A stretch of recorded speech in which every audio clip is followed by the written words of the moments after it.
Ultimate Looters Defense. We are on Olympic Boulevard in Koreatown at the Olympic Discount Store.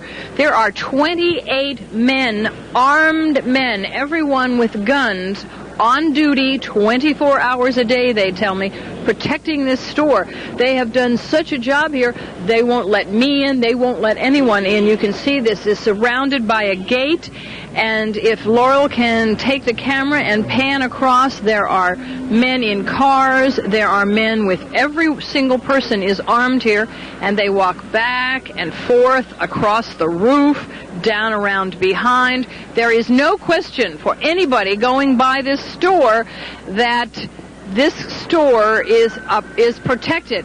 I asked one of the security men to find the owner for me. He told me the owner was not here. He would not tell me the owner's name. In fact, he would say only that the men here are friends and employees of the man who owns the store, and that they are going to stay here until the siege is over.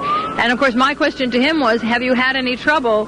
And he just looked at me and smiled and said, no, we haven't had any trouble at all. Patty, have you asked them whether their firearms are registered? Looks like they have a mix and match set of weaponry in the background. Well, for somebody with my little bit of weaponry expertise, I don't really know enough about that. And there's a real language I had a real language problem here, and I think it was on purpose, because every now and then I would get answers to my questions, and then every now and then they would say to me, no, I'm sorry, I don't understand you. So I don't know whether all of these guns are legal, but I have a feeling it doesn't matter to the people who are holding them. They are legal. Those are rifles and shotguns, and do not require registration, but they do require you know how to use them. And do they have handguns too?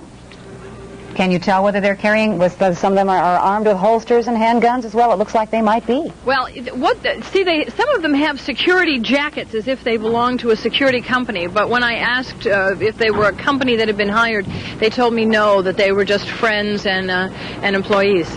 That looks to be an Uzi that man is... Well, it looks on the roof, it looks to us that the man on the roof has some kind of automatic weapon, but... Judge McIlvaine's sitting next to me here, and he's far more familiar with weaponry than I am. He says it looks to be a 9mm Uzi. This has to be a disturbing sight to LAPD and to the National Guard officers out there as well. The troops have to be very concerned about this scene. Absolutely.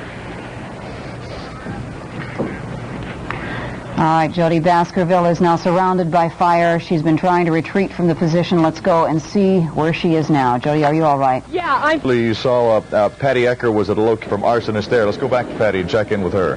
Well, Michael, as you can see, they're getting ready for the curfew also. They have now arranged their cars, doors open, lights on, so that will be their night protection. There are still, by my count, 28 men here, all of them armed, walking back and forth. They just had a very short meeting and are now going back to assume their positions. Laurel, you might want to just pan down. As you can see here, I am on Olympic Boulevard in Koreatown. There aren't very many people on the sidewalks. Maybe that's a good sign for the curfew. Mike, Brady.